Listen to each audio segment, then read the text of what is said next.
The long-term consequences of a juvenile adjudication really depend on the type of case that we're talking about.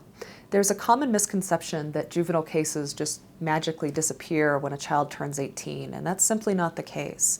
You have to petition the court to expunge the record of a juvenile criminal case, and while sometimes that's a pretty straightforward process, more often than not, it's not. And there's an opportunity for a district attorney to object to that expungement. There's an opportunity for, if there was a named victim in the case, to object to that expungement.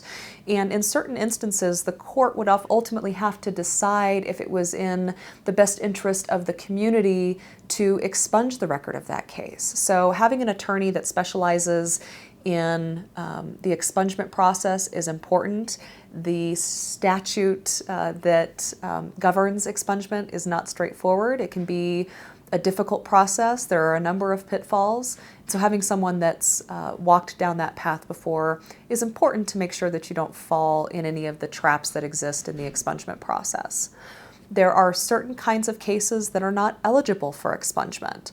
So when you are defending against a particular crime in juvenile court, it's important, if you ultimately decide to resolve it by way of a plea bargain, to make sure that you're resolving it in a way that provides for or allows for expungement down the road when that becomes appropriate.